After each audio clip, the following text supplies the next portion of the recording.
Opinyon, lilinawin kasama si Rocel Lopez, umaarangkada sa Spear Cyber TV.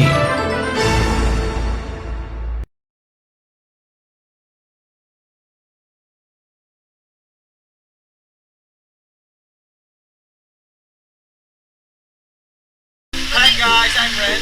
Hi, I'm Buddy, and we're here for the Ocean Art. We'll be experiencing the PSD Lion Trainer program. Say hi to them, hi.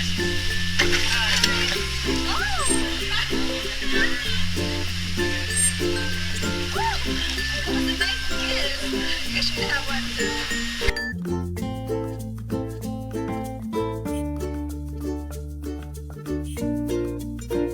Ocean, come back here. This is a monster here captured here in the ocean world. It's Christmas season, right?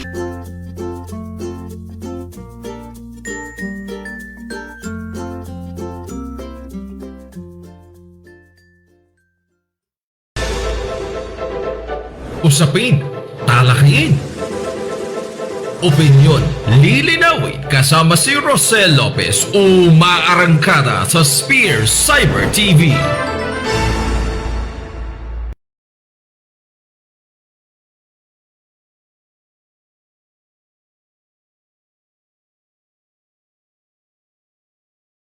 Okay, good afternoon mga kaibigan. Welcome po sa Tuesday edition ng programang Utol, Usapin, Talakayin, Opinyon, Lilinawin, siyempre dito lang sa Spear Cyber TV.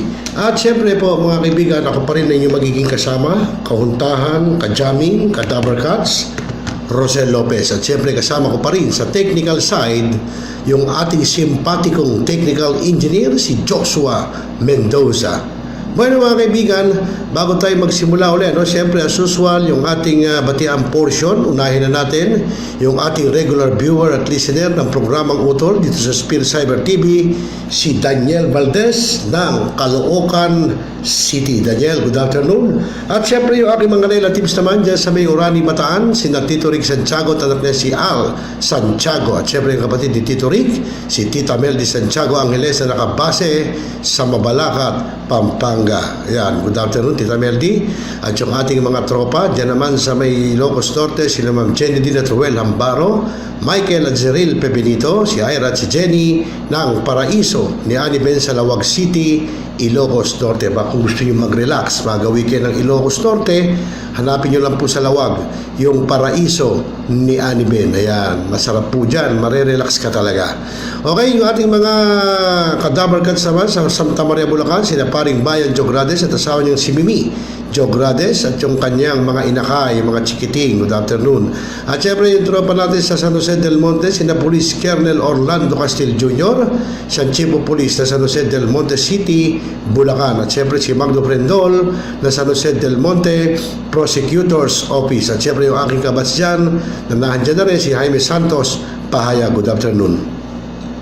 At ganyan din yung tambayang batch 85 na Elisa Esguerra High School, sina Bossing Arnel, sina Maruja, sina Marisa Cruz, sina Rodena, sina Luna Belluna, sina Sally Serapio, sina Joselito Doji Dimla, Fernando Felix,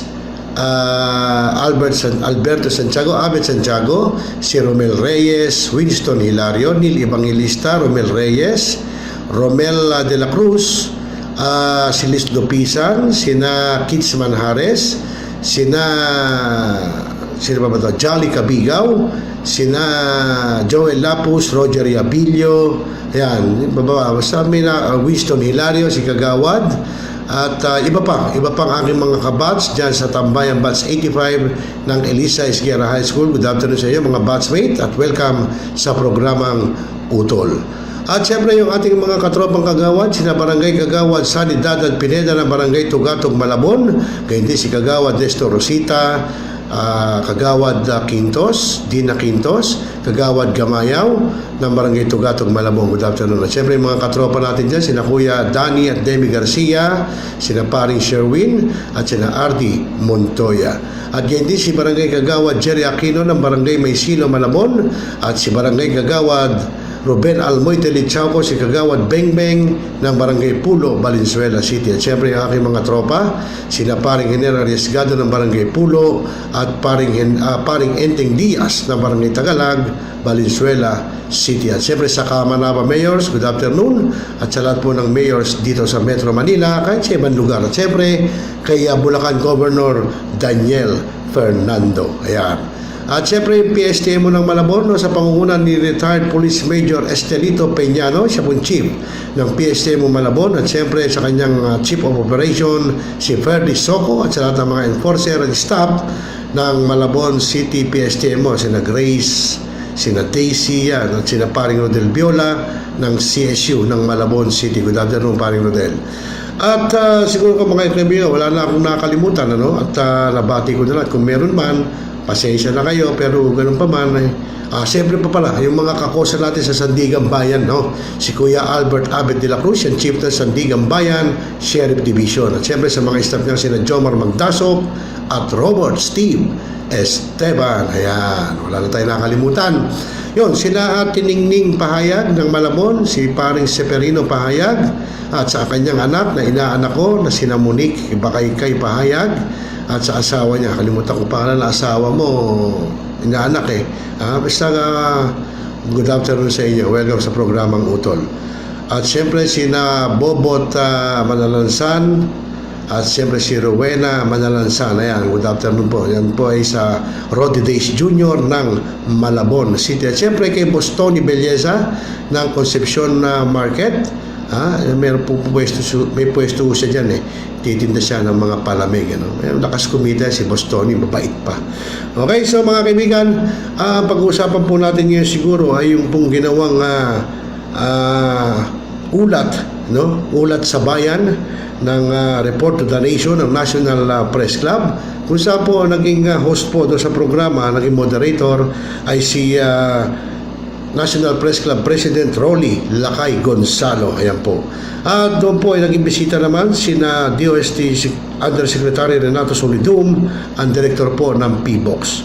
At ganyan si Director Edgar Garcia, DOST TAPI, at si Zonito Torrevillas, President ng Nature Earth Corporation.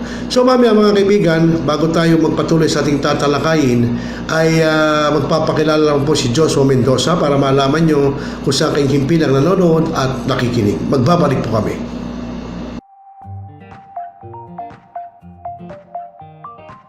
Nagbabasa ka pa ba ng dyaryo? Nakikinig ka pa rin ng radyo? Hindi na uso yan. Everything now is online. So, follow us. Like, watch, and share. Mga OFWs, narito na ang Spear Cyber TV worldwide. Napapanood kahit anong oras.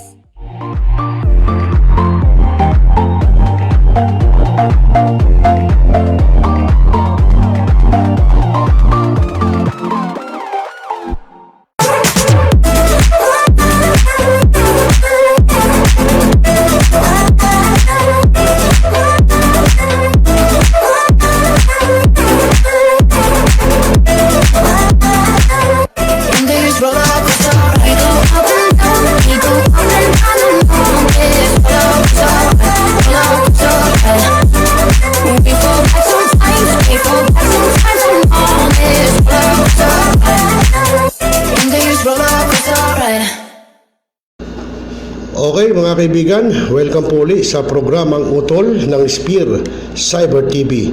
At yun nga mga kaibigan, ngayon po ay pag-uusapan nga po natin yung about do sa ulat sa bayan sa National Press Club ng Phivolcs o Philippine Volcanology and Seismology, na kung saan nga po ay naging moderator po dito ay si Rolly Lakay Gonzalo, siya pong NPC President, at naging guest nga po sina DOST Undersecretary Renato Solidum, siya pong Director ng Phivolcs. At doon po sa talakayan ay kita nyo mga kaibigan ay ano ba nangyari na doon sa after eruption ng Taal.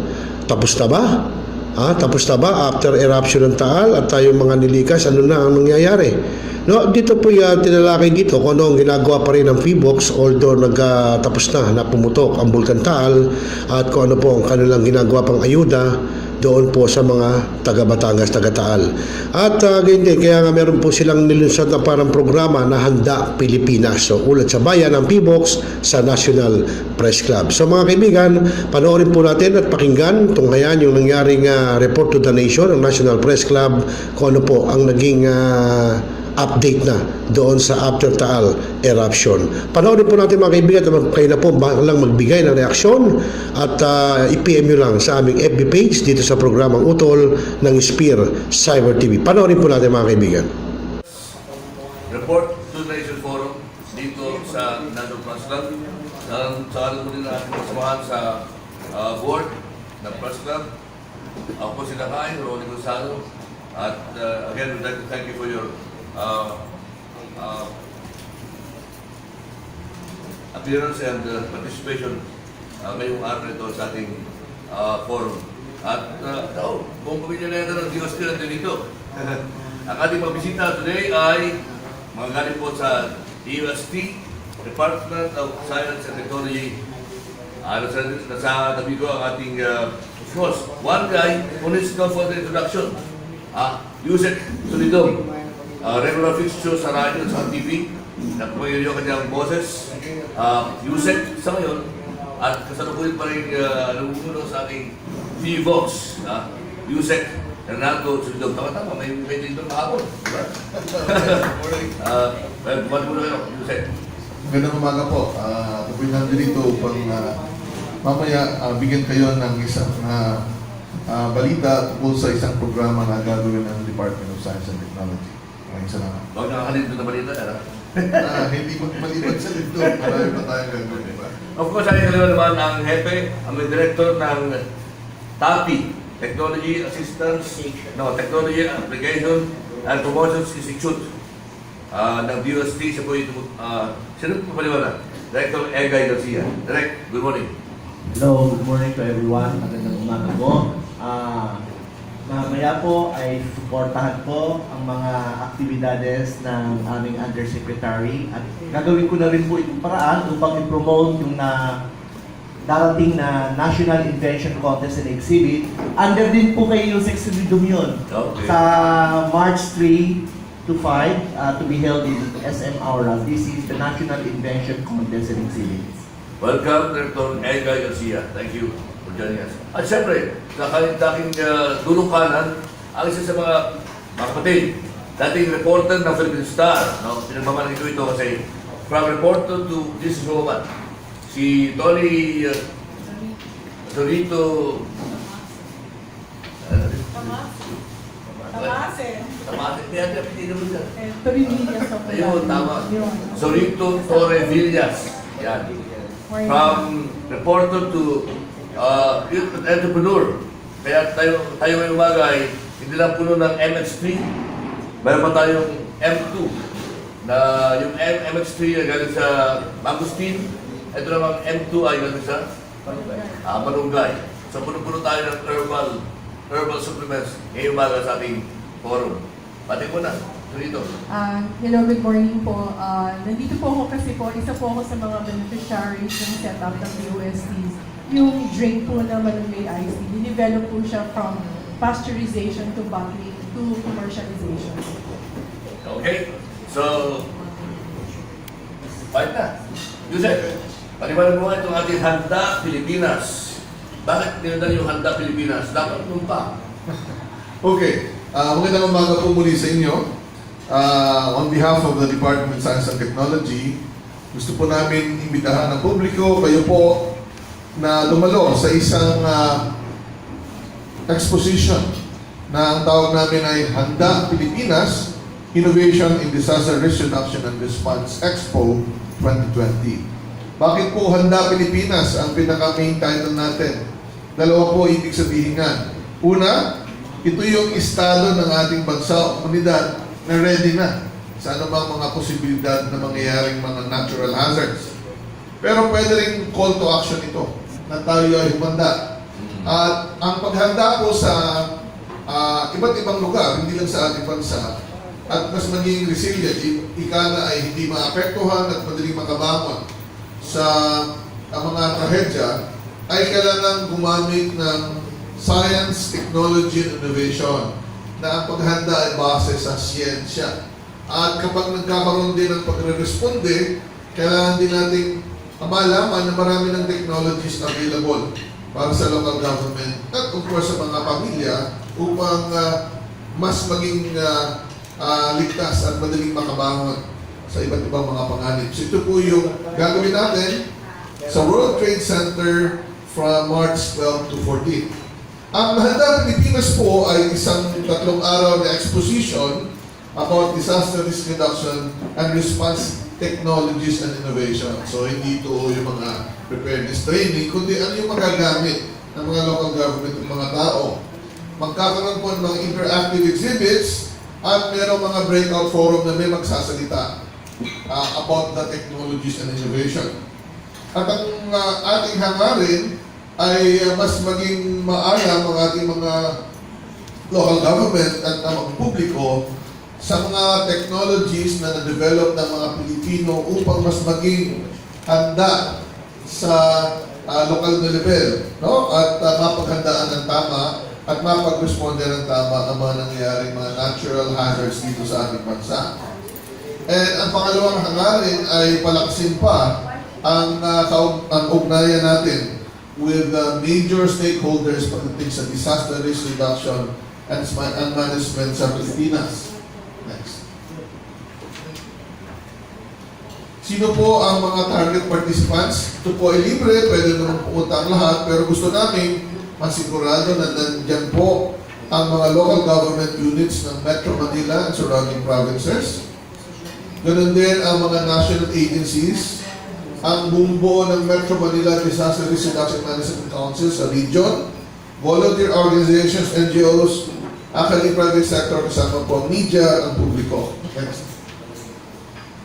Magkakaroon po ng opening ceremony sa March 12 sa umaga at magkakaroon ng breakout sessions pagkatapos po nun.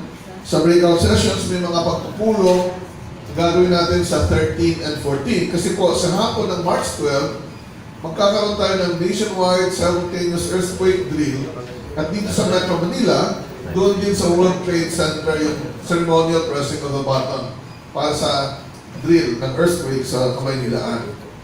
And yung exhibit, we expect to have 500 to 1,000 people sa breakout session, mga stakeholders po sa local level ang ating inibitahan. Next slide. So gagawin po yan sa Hall A, World Trade Center, March 12 to 14. Next. At natural hazards, sa baha, sa tsunami, sa mga lightning and other weather and geologic hazards. Meron din sa bagyo, sa lindol, sa landslide. At marami pong apps na ipapakita. Kasama po dyan yung dinevelop ng DOST, ng Fault Finder and Hazard Hunter. And of course, shelter. At kapag may bahay, at lalo na sa emergency, kailangan natin ng pagkain at tubig. So emergency food. Next slide. Ilan sa mga exhibits natin papakita sa warning would be related to tsunami, mga flood, mga pag-detect ng damage na bahay via satellite, yung field LiDAR maps na available for preparedness and warning. Yung COIN po ay isa pong proyekto na minap out po ang mga lumang mga daanan ng tubig, mga estero, mga ilog dito sa Metro Manila at ikunumpara ang dating mga ilog ng panahon ng Kastila at Amerikano sa kasalukuyan. So ibig sabihin nawala na po sila at ito po mga lugar na to ay madaling bahain at malakas ang kondikton. Magkakaroon din po ng pagpapakita ng GeoSafer or Alerto. Ito po isang sistema na minamatch yung pagbabantay ng tubig ulan sa mga mapa tungkol sa pagbaha at binibigyan directly ang mga local governments ng warning. Next slide. Kasama po dyan yung automated real-time monitoring system ng mga water level and rainfall. Isasama na rin natin ng, para sa pag-iwas sa baha, yung tamang waste disposal, tsunami early warning system, lightning detection system, and flood early warning system for Metro Manila. At Kapag meron pong nuclear test or accident, meron din po tayong technology for radiation monitoring. Ito po ay isa sa mga ginagawa din ng Department of Science and Technology. Next slide. Sa mga pagkain po, marami po yan. Pero sa Bagyo, ang Pag-asa po ay may tropical cyclone tracker and interactive display para maintindihan ng publiko kung ano ba ang mangyayari kapag may pagbagyo. Next slide. Sa earthquake, marami po tayong pang-detect ng mga building, mga tulay, at ma-anticipate ang potential na epekto ng lindol. Hindi kasi tayo nakapagbigay sa ngayon ng warning for earthquake, pero makikita natin kung gaano katibay, kung anong mangyayari sa isang lugar kapag lumindol ng malakas. Next slide. Madalas po magka-landslide sa iba't ibang dako ng Pilipinas. Meron po na-develop ang UP and DOST for monitoring and warning for landslides. At ito po ay operational na in 50 sites all over the Philippines. Meron ding na-develop ang isang ahensya ng DOST, ito yung Philippine Textile Research Institute ng geotextile para maprotektahan ang slopes para sa landslide or erosion. Next slide. Mga apps po, nag-develop po ang isang university sa Cebu together with DOST ng app para ma-detect yung most likely na lugar na madaling magkasunog. Ito po yung fire check. Sa Phivolcs naman, ito yung hazard hunter na i-double tap nyo lang yung screen ng cellphone nyo in 15 seconds, kung mabilis ang internet, ay malalaman yung agad ang iba't ibang mga hazards na pwedeng tumama sa inyong lugar. Yung bagong website ng Pag-asa, nagpapakita din ng maraming mga warning. And of course, yung kanilang, for the whole Philippines, ito yung flood monitoring network nila. Next slide. Sa shelter at mga accessories sa shelter, na importante kapag nagkakaroon ng evacuation, meron po tayong mga portable na toilets, may collapsible toilet. Meron po tayong water filter naman para may mainom. Eco-friendly septic system, so kahit po hindi disaster, pag-protect ng environment for DNR. Meron po tayong vigorning technology na mabawasan yung pollution at babango yung walang apoy yung tubig. Ito pong shot fabricated house para mabilis ng tayo ng mga bahay sa evacuation center. Ganoon din yung bamboo shelter. At iba-iba pa po. No? Ang isang makikita po dyan ay mga emergency application naman. Yung Cocopots po, ito po ay magandang panggamot sa sugat, lalo na yung mga nasunugan. Ito po ay hindi dumidikit at hindi masakit pag tanggalin. Next slide. You said, ano yung irradiated chicken adobo? Irradiated chicken adobo, pagkain yun para safe. So pang-emergency yun, matagal ang shelf life. Hindi naman niluto dahil sa irradiation, kundi pang-protect. Okay. Mamaya i-explain ni ng kolega yan. Next. Yung emergency food, napakarami na pong dinevelop. No? And what is important is dapat nutritious yung mga emergency food na pinapamigay. So meron tayong Nutri-Flour, may mga drinks, may mga pagkain Pinoy, yung Pack of Hope, at iba-iba pa. No? Napaka-mainam sa mga evacuation center and nutritious. Ito po ay gawa ng iba't ibang ahensya ng USD, especially Food and Nutrition Research Institute and Industrial Technology and Development Institute. Next slide. Sa mga tubig naman at pagkain, meron din po tayong iodine-rich drinking water at syempre hindi malilimutan yung mga noodles and canned food like laing and other native Filipino dishes. Next slide. Sa regional offices, meron po tayong mga kakaibang mga na-invento at kasama din po yung mga inventors dyan na nasuportahan ng DOST. Mamaya explain ni Director Egea. Una yung firefighter tricycle. Kasi maraming iskinita, hindi makapasok sa sunog, may ginawa pong ganyan. Itong mobile home and turbo cool. Mobile home. napakabilis gawin. At mas matibay, at yung turbo cool, paano palamigin ang isang lugar at paano matanggal ang mga dust o mga abo, pwede rin. Yung mobile command post at triaging trailer tent para madala mo yung command center sa iba't ibang lugar kung saan nagkaroon ng disaster. Meron tayong water ambulance, meron tayong field use navigator, yung SWAT sa Region 3, yung TOD sa Region 4A. So, iba-ibang mga na-develop ng technology. Next slide. Ang program po niya, magkakaroon po ng opening, syempre preliminaries, umaga lang po yun, and the rest of the exhibition period, may mga breakout sessions and interactive exhibits. Next slide. So, sino po ang mga organizers nito? Syempre, ito po ay pinapangunahan ng dalawang ahensya ng Department of Science and Technology. Ibig po sabihin, sila ang gumasto. Ito po ang National Capital Region ng Department of Science and Technology and Technology Application and Promotion Institute. Nandito po si Director Egay Garcia. And partner agencies here in the organization would be the Office of the Undersecretary for Disaster Risk Reduction and Climate Change. One of the offices that I have. Kasama po ang Office of Civil Defense, NCR, Science and Technology Information Institute, and World Trade Center Management. Next slide. At ito po yung listahan ng mga exhibitors. Iba't ibang ahensya ng DOST. So pagdating po sa disaster risk reduction and management, it is the whole of the DOST system that is involved. Kung mga training and education, pati Philippine Science High School, Science Education Institute, Science and Technology Information Institute, ay kasama din natin. Aside from DOST, insist next slide, ang mga exhibitors po natin ay as higher education institutes and of course mga inventors.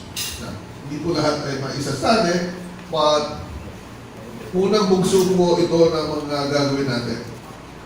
So kung may mga katanungan po, you can contact the offices ng National Capital Region of Department of Science and Technology, and of course the Technology Application and Promotion Institute. And for this event, next slide, ito po yung ating mga tagline na dapat matandaan kasi importante po na magamit ang siyensya, teknolohiya, at innovation for better preparedness ng ating mga komunidad. Maraming pong salamat sa inyo lahat. Thank you, Yusek. Okay, ako tayo mga questions yun. Kaya mo na, Yusek, ano niya doon sa panukala na balikan yung pagkonsa na yung pabalik yung nung araw yung lutriban pagkain? Parang po pagkain na dinevelop, and ito po yung pinopromote ng TAPI. No. Okay. Regarding sa lahat ng mga pagkain na piniprepare para sa Handa Pilipinas, ito po yung mga na-develop ng Department of Food Science at Department of Science and Technology na nutritious po. Ang Nutriban po, nung panahon natin, Yes. nag-aaral, talagang for nutrition purposes yun. Since this is an imported flour, talagang preparation, definitely we came up, the Food and Nutrition Research Institute together with IDBI developed these local food technologies in combination with composite flours. Yung composite flours po na tinatawag natin, ito po yung mga flour na gamit ay yung root crops, yung high protein legumes, kamote. Mas iba na ginawa na rin ito na Food and Nutrition Research Institute. And then they came up with this particular nutritional food products. These nutritional food products can be used now in emergency foods. Yun po yung ibig sabihin namin. Pero yung Nutriban, I think, may idea na gusto ibalik, no? Ng Department of Education yan. Oo. Pero local na, local adaptation o local substitution siguro yung binabalak. Yun po yung pagkakaan. Oh, yan naman questions. Oh, yun lang ba? Yeah. Pakita naman yung kung gano'n tayo handa sa big three. Ano big one naman? Atrasana. Bago mga tanong kayo, gano'n please. Sina? Questions? Handa, Pilipinas. Si Bayan, Joe Venancio, ng... Good morning. Tagalog yun. Kape. Napapansin po kasi ganito yun, mostly napapadalas yung pag-enroll. Kung sa tingin yung nito, ang cause nito? Yung Pilipinas kasi maraming mga faults o mga bita kung saan kapag kumilos ito, nagkakaroon ng maraming lindol. May mga lugar, hindi naman sabay-sabay yan kumikilos. At ang mga faults sa lupa o sa dagat, ay may mga cycle yan ng pagkilos. At habang tumatagal na hindi kumikilos yung mga fault, nagpapakawala siya ng energy na ang produkto ay matataas na magnitude o malalakas na lindol. So recently, kunyari sa Mindanao, October to December, yung lugar na yan ay hindi pa nakaranas ng malalakas na lindol in the past several hundreds of years. So yung mga matagal na hindi kumikilos, yun din po yung ating tinatawag na earthquake gap or seismic gap, na most likely yung malalakas na lindol ay pwedeng mangyari doon. So ang trabaho ng Diyos ni Phivolcs ay imapa yung mga lugar kung saan may mga faults. Pero maliban doon, inaalam din kung gano'n na sila katagal, kung gano'n kalaki ang impact, at para ma-estimate natin yung malalakas na lindol. So, isa sa mga earthquake gap ay dito sa Metro Manila. Kaya nga, tinagurian yung earthquake scenario na magnitude 7.2 ng mga media na the big one. Kasi habang tumatagal na hindi kumikilos yung valley fault system, mas dumadami yung energy na naiipon dito. So kung i-release niya ng biglaan yan, di malakas na lindol ang mapoproduce. Kung hindi buong haba ang kikilos kundi segmented, mas maingat yun, mas maliit. Pero dahil nandito tayo sa Metro Manila at may active fault tayo sa gilid, malakas pa rin ang mararamdaman natin pag-inig. Pero yung extent ng malakas na pag-inig will be more localized kasi hindi mataas ang magnitude. So definitely, ang mensahe natin sa publiko, even sa atin sa tablas, meron tayong tablas fault. Kailangan din paghandaan. Everyone should prepare for strong earthquake events. Kasi pwedeng may malapit na fault, pwedeng may malayo. So kahit po malayo yung fault, ma-apektuhan pa rin tayo.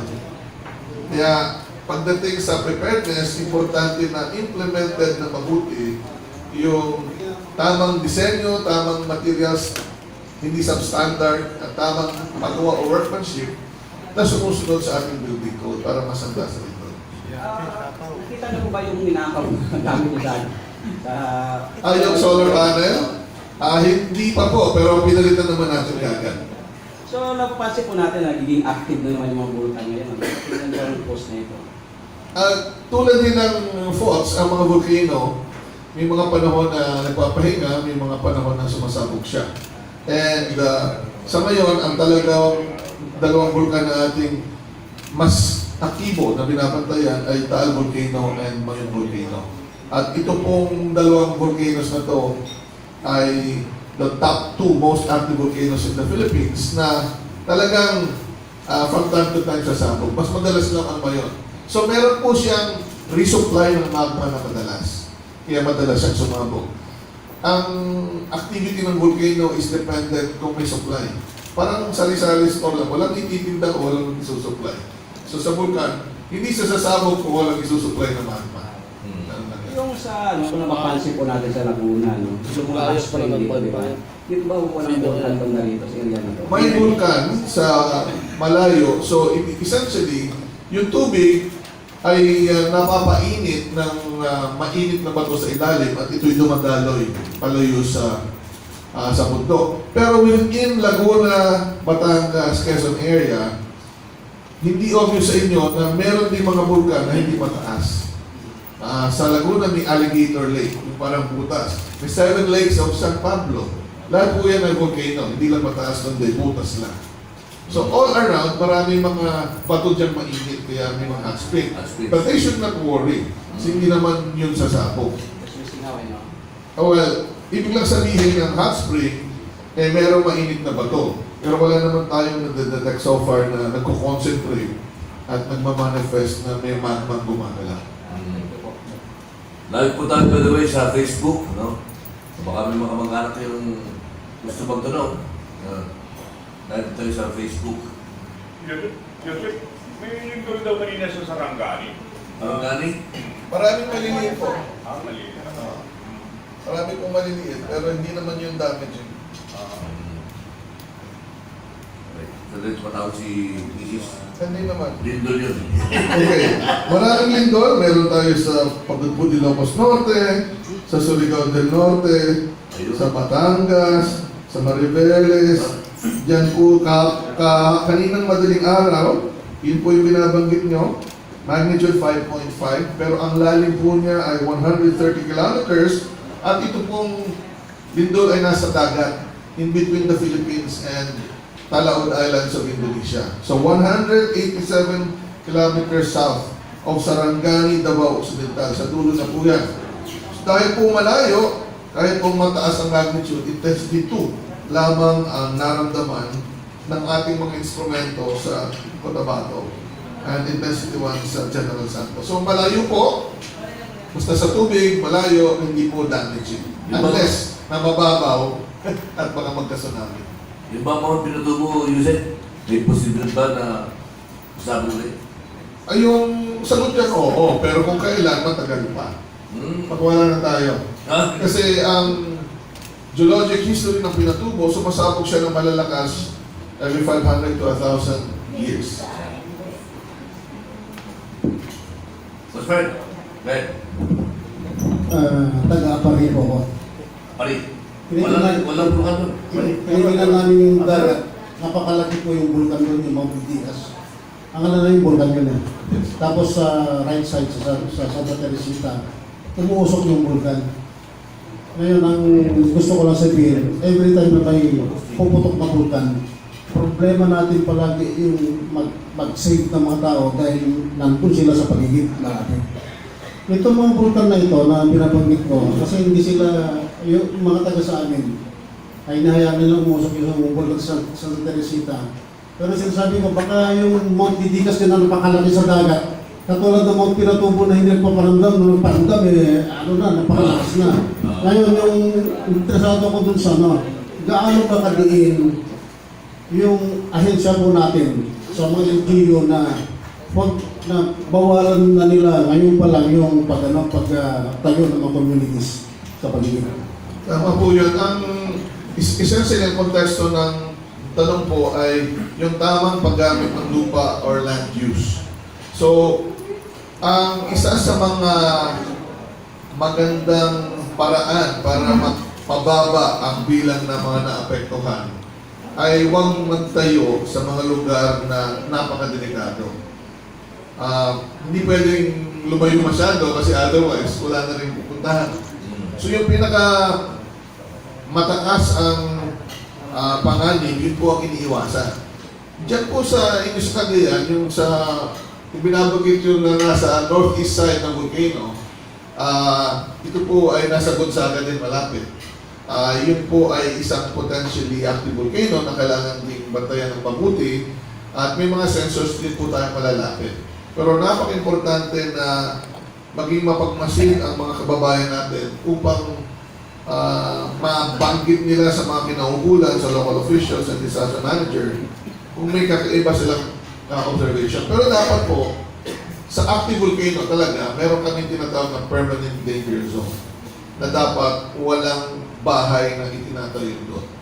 Pwede pumunta, pero no permanent settlement. Sa mga volcano sa inyo, wala pa pong ganong mga pag-uusap kasi ito pong mga volcanoes na ito ay matagal nang hindi sumasabog. Sa Didigas naman, is an island na dapat walang tao. Okay? So, ang babantayan po natin dyan would be the ashfall that might come from the Digas or kung meron pang tumubo ulit sa ilalim ng tubig. Yes. That's just... Wala. Yung emphasis ko po talaga yun. Dahil palaging ang sinisisi gobyerno, maging sa paggawa ng mga bahay sa highway. Tulad ng kapatid ko, national highway from here hanggang Ilocos Norte. Pinayagan ng munisipyo ang magtayo 2 meters away from the highway, 2 lane lang. Ngayon, gigipain. Gigipain sila lahat doon. Pero pinayagan ng munisipyo. Ngayon, ganun din dito po sa Phivolcs. Kung ano ang kapangyarihan nito makipagpilitan sa mga LGU para i-create nito yung usapin ng permanent danger zone. Ang mga ahensya po ng DOST like Phivolcs at Pag-asa, ay recommendatory. At ang talagang magpapatupad ng recommendation would be the local government sa mga nasasukupan nila. Pero pagdating sa mga national highway, aside from the local government, nandiyan din ang public works. May easement po yan na bawal. Minsan sa isang national na pagpupulong, natanong kami kung bakit maraming namamatay sa landslide. Kasi yung ibang mga tao, pinapayagan. Siyempre, pag may easement, doon dapat bumagsak lang sa gilid. Ang problema, may tao o bahay na naitayo. So, importante talaga yung role ng local government to do that, na dapat sinusunod yung mga easement. Now, pwede rin, ang isang dahilan, hindi sila masyadong aware sa mga panganib na pwede tumama sa kanilang lugar. So, para po mas maging madali ang pag-alam ng mga tao sa mga hazards, dinevelop po ng DOST sa pangunguna ng Phivolcs yung Hazard Hunter.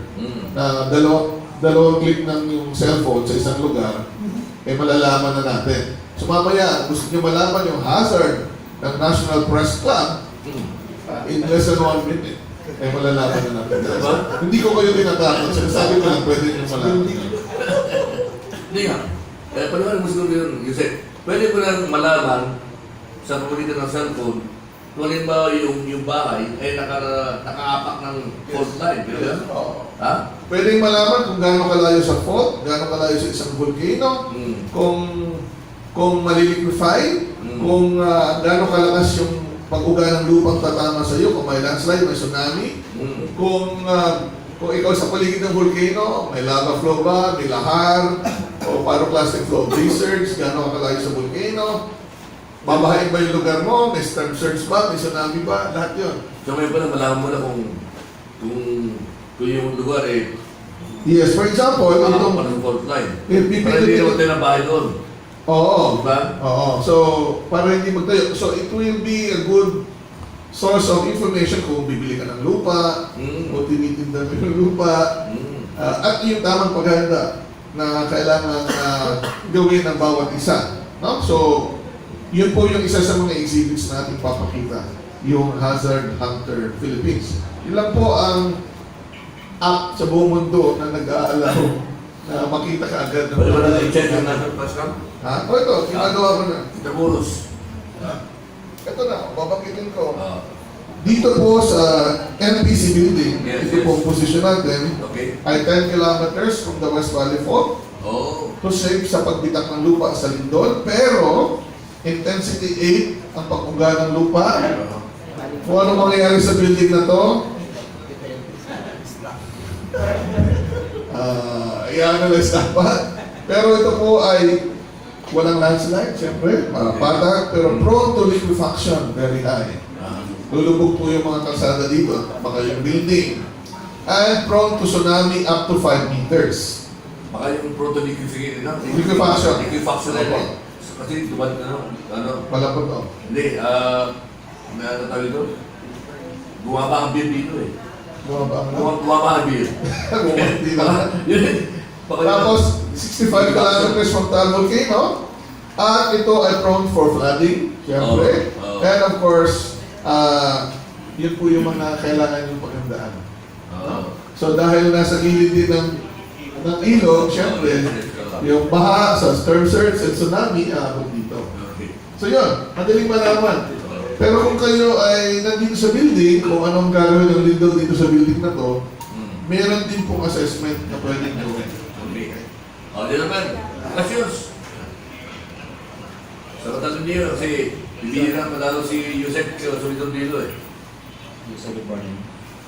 Doon particular sa Mindanao or Davao in particular, meron bang active phone? Kasi very frequent daw yung pag-ibig. Sa Cotabato, Davao del Sur, and Davao City, and karating na probinsya, since October nakakaramdam sila ng lindol, nandoon yung tinatawag natin Cotabato fault system at iba pang faults na Davao del Sur at even in Davao City. At doon sa Cotabato fault system, magkakapit bahay yung mga fault na yon at magkakalikit.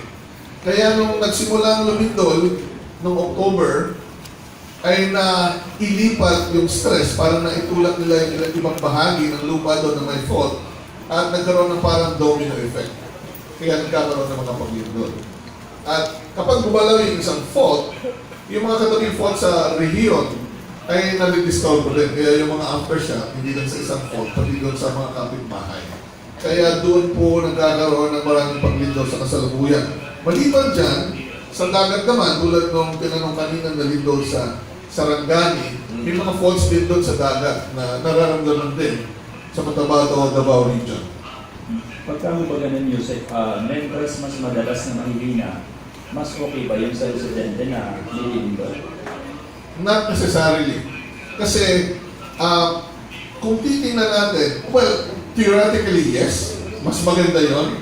Pero, hindi naman talagang nawawala yung chance na magkaroon ng malakas na lindol. Baka kasi sabihin na, pag yes, nababawasan yung energy, minsan ang nang-interpret ay wala nang malakas na lindol. Hindi ganon. Kasi yung maliliit na lindol, para makabuo ng malakas na lindol ay mga libong ganong maliit.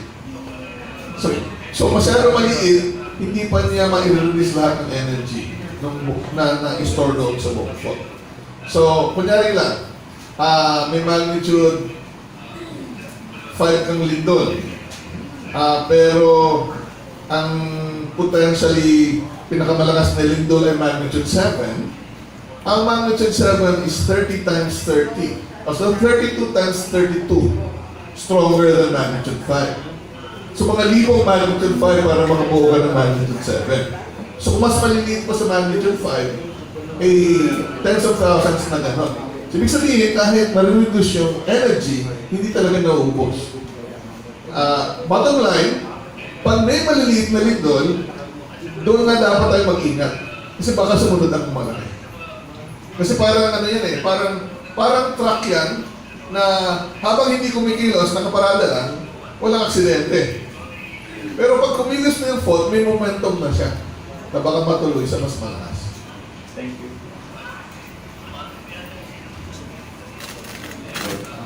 Good morning. John Eric Mendoza po from Manila Times. Kahapon po, nilabas po ng kahit nila parang meron po ulit volcanic activity sa Taal.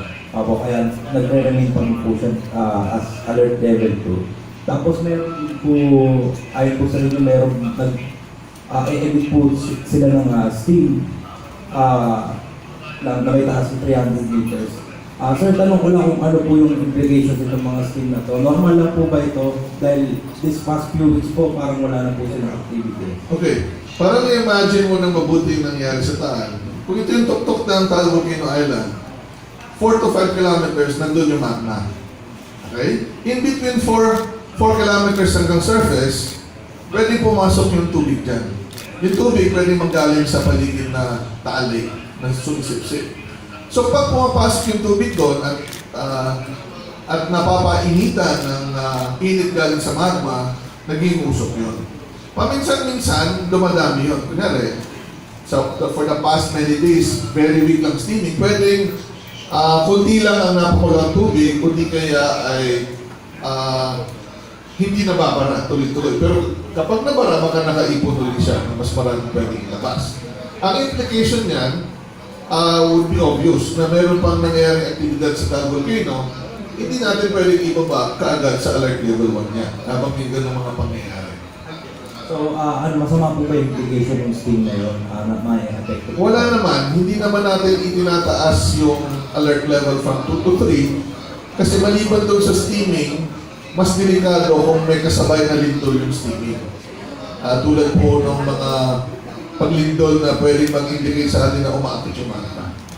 Ang problem lang ay kung ang steam ay maging sanay ng pag-explode. Kasi kung nag-explode yung crater, parang tinanggalan mo ng takip, huli yung vulkan, at dahil nawala yung takip, nabawasan yung pressure, dahil yung magma sa ilalim mataas ang pressure, biglang naagad yung magma. At yan yung nangyari noong January 12. So yun yung delikado. Kaya nga, at this point, at alert level 2, sana walang pupunta sa island. Kasi delikado, in case na magkaroon ulit ng exposure. Kahit maliit, mabilis ang pangyayari na magbago yung condition. So sa niyo po, sa recent findings niyo po, hindi niyo pa po nakikita na pwede nang ibaba yung alert level? Hindi ka agad-agad ibababa. Kasi nung few days before that, meron tayong mga volcanic earthquakes na pwede natin i-interpret na may pagkilos, may gas na lumalabas, pwede galing sa magma or pwede yung usok mismo. So, pag ganun po na may volcanic earthquakes na kakaiba, may pagkilos pa sa ilalim, and it would mean na dapat alert level 2 pa rin tayo. So, susunod, babantay uli natin naman yan, always, 24 hours by 7, at titignan natin kung may trend na talagang pahupa yung volcano. No? At this point, wala namang big difference between alert level 2 or alert level 1. Kasi, hindi naman pwedeng bumalik yung mga tao doon.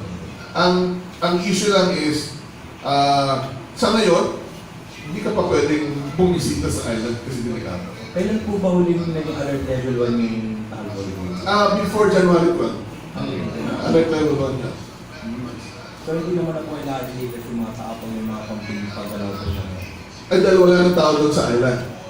So, ang proseso was, kapag nag-alert level 2 tayo, pwedeng hindi kasi nasa island, ay dahil wala namang tao na, bawal na yun sa island ngayon. Pero pag nag-alert level 3, within 7, pero binaba natin from 3 to 2, bumalik na sila. Ang usapin dyan na kailangan pag-una ng pansin ng local government, and we need their cooperation, is paano mahikayat yung mga tao na huwag nang mag-osyoso doon muna sa island habang mataas ang alert. So kung nag-stabilize na po yun, pwede na po bumalik yung mga tao sa volcano. Kapag nag-zero siguro, pwede tayong mamasyal, pero delikado pa rin. No, kaya nga, tulad sa ibang bansa like New Zealand at Japan, ginagawang tourist area ang mga bulkan, pero dahil pumapasok sa mga delikadong lugar at biglaan yung mga steam-driven explosion, last year, maraming namatay sa New Zealand at even sa Japan. So, yan po yung kinakaharap natin usapin na at some point, people have to accept na kapag tumapak sila sa isla ay may risk silang hinaharap. Basta po hindi na po sila pwede bumalik. Well, hindi sila pwede manirahan ulit. Yung permanent settlement, matagal na po recommended natin, pero in-approve po yan ng President in the emergency meeting sa Batangas. Dapat, wala nang taong manitirahan doon. At yan naman po yung tama. Yun po yung sinasabi ni Sir kanina. May mga tao hindi dapat naninirahan. Kasi yung island is the top of the volcano already. Okay. Ladies muna. Ladies. Good morning, sirs and ma'am. Yusek, what would it take ba para totally wala ng alert level yung volcano? Ano yung hinahanap natin na trend or mga factors para totally wala ng alert level? Okay. Ang alert level 0 is the lowest alert. And that would mean na yung mga parametrong ating tinitingnan ay back to the normal range. So mababang-mababa o wala na. Pero kahit po bumaba yung bilang, hindi lang naman po kasi bilang ng volcanic earthquakes ang ating tinitingnan. Meron din kami mga tipo ng volcanic earthquakes. Pag binanggit namin na may low frequency volcanic earthquake, may paggalaw ng magma yan o may gas na gumagalaw. At pag may gas, mas delikado. So, usually sa Taal Volcano before, 0 to 5 volcanic earthquakes. Consistent in 2 weeks na wala, na ganun lang. Then, with all the other parameters, walang malakas na steaming, pumupa na yung pamamaga, then you can lower it. Pero matagal pong antayan. Ang sinasabi ko, ang ibang mga tanungan kasi kailan po ba ibababa? Dapat po natin maintindihan, the volcano controls our action. The volcano is the one scheduling its own activity. So what we're trying to do is determine the appropriate alert for what the volcano is showing, right? Yan po ang mangyayari. Okay. Sir Edgar, sorry. Sir Edgar, question ko lang. Medyo na-curious lang ako dun sa laing. Kasi di ba may gata po yun? Paano na natin yung ginagawa? Hindi po ba makakanis agad yun? Ang secret mo? Hindi, secret naman is more on the preservation, hot treatment siya. No, kahit na may gata, ang hot treated siya, nakapack siya, o nakalasa, o nakabote, medyo matagal ang shelf life mo. So, yun yung ano no, nasa preservation technique. How long can it Well, normally sa can, nasa maximum isang 1 year. No, depende kung how far. Kasi may tinatawag tayo na duration ng heat treatment eh. The longer you heat it, the longer it is. Pero medyo nawawala yung tinatawag natin lasa niya pagka masyado mo siyang niluluto. So yun yung process of what you call processing technique yan na pinag-aaralan kung hanggang kailan mo siya dapat i-heat treatment and the prolonging the shelf life. Ipuprolong mo nga yung shelf life mo pero wala high pressure treatment. Similar din yan doon sa irrigation. Yung sa irrigation is a kind of heat treatment process pero gamma irrigation yung ginagamit doon and normally pagka irradiated ang food mo, it can be eaten by highly immunocompromised patients when siya. No? Kasi meron mga ibang klase ng tao na very sensitive din. No? Hindi common na heat treatment, wala ng bacteria. Kasi meron naman, meron din, hindi naman lahat, pero ibig sabihin lang doon, they can withstand, ilan lang yung may tinatawag natin allowable, treatment process for this microorganism that is actually in the food system. Is it cooked already, that irradiated chicken? Yun ang dinevelop ng Philippine Nuclear Research Institute, PNRI. Wala namang ano yun kasi kung seconds lang yan, seconds. Gamma irradiation. Ginagamit yan sa lahat ng agricultural crops para mas mas ma-prolong yung shelf life, particularly onions and garlic. Yung mga irradiated niya, karamihan na nasa market natin yan, irradiated. Maski ang mga paminta, minsan irradiated yan kasi yun yung pampatagal ng kanilang Hindi ba na-apektuhan yung lasang adobo? Wala. Adobo pa rin. Adobo pa rin. Ano yan yan, seconds? Parang nag-x-ray ka, napadaling wala. Okay. Sir, last night yung Coco Patch, nakaka-curious rin. Ano yun? Mas maganda si Secretary, magbibigay na ng Coco Patch. Ano yun? Hindi ko lang dito sa pagturo. Coco Patch. Isa pong Sugat ba yun? teknolohiya na na-develop ng isang nurse sa PGH na sa burn unit siya. And meron din siyang not personally but within the family incident and also nakikita niya sa patient na sa mga commercial na pads, bawal basain at pag nabasa, tatanggalin mo. At pag tatanggalin mo, ay napakasakit. So mas masakit pa sa ibang mga sugat. So, ang pads na yan ay pwede mong ilagay sa kahit anong sugat, lalo-lalo sa burn.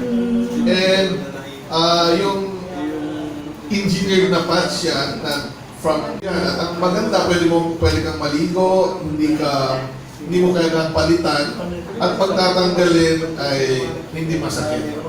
So, ito po yung isang imbensyon na Pilipino, at ako po yung natutuwa doon sa mag-asawa dahil hindi nila binibenta sa multinational. And personally, nagamit ko po yun. Thank you, sir. Yung mga katanungan po tulad sa laing, Yes. marami pong mga technologies po yan na pwedeng ma-commercialize. And yung isang purpose din ito ay kung merong gusto mag-commercialize, so si Director Rege, pa-explain ko. Kasi yung mga ganong katanungan, pwedeng buong Pilipinas merong mag-commercialize sa mga technologies na developed ng Philippines. Ng Philippine agencies like USD. Tama si Secretary. Actually, part ng aming purpose dito, particularly sa emergency foods, no? Pinopromote namin yung mga technologies na ready to be transferred by the different research and development institutes. Ang mga pwedeng mag-produce nito ay mga private entrepreneurs na siya pwedeng mag-commercialize nito at mag-mass produce during emergency kasi wala namang capability na mag-mass produce yung mga government agencies, like for example, the Department of Science and Technology. So isa yun sa mga purposes namin kung paano meron kang tinatawag na licensing agreement na siya natin pinibigay sa kanila. Meron din naman iba, actually isa sa mga mag-i-exhibit sa during the HANDA Pilipinas ay yung mga adapter na ng technologies ng Food and Nutrition Research Institute. No? Sila ngayon yung nagsusupply, particularly ito yung sa nutritional food products na sinusupply ngayon sa DSWD. Meron na silang mga market, and the DSWD is the one ordering from them. So, yun yung baka pwede kayo mag-mass produce para yung mga ibang ahensya katulad ng DSWD na siyang nananasiwa sa mga during emergency situation, meron na silang ready na pagpupunan nito. Okay, thank you, sir. Sige. Sige ma'am, bago magtanong kay Surito dahil pinag-usapan ng pagkain eh. AC Negos po ng Philippines. Yung clarify ko lang, so sa ngayon, wala na halos volcanic activity. Yung sa Taal po. Meron pa rin. Marami pang mga volcanic earthquakes in the past 24 hours, 22. No? Pero significantly low. Okay, so mga kaibigan, yan po, napanood nyo na po at napakinggan yung ginawang talakayan sa National Press Club sa pangunguna po ni NPC President Rolly Lakay Gonzalo. Bueno mga kaibigan, pasamantala magpapalamunan yung lingkod at muli po tayo magbabalik sa araw ng bukas, araw ng Miyerkules para sa Wednesday edition ng programang Utol. Usapin, talakayin, opinyon, lilinawin dito lang sa Spear Cyber TV. Ako po muli ang inyong naging kasama, kakwentuhan, ka-Dabarcats, ka-Tropa Pips, Rocel Lopez. At siyempre sa ating technical side, sa ating technical engineer na si Joshua Mendoza. Magandang hapon Pilipinas, hasta la vista baby.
Usapin, talakayin, opinyon, lilinawin kasama si Rocel Lopez, umaarangkada sa Spear Cyber TV.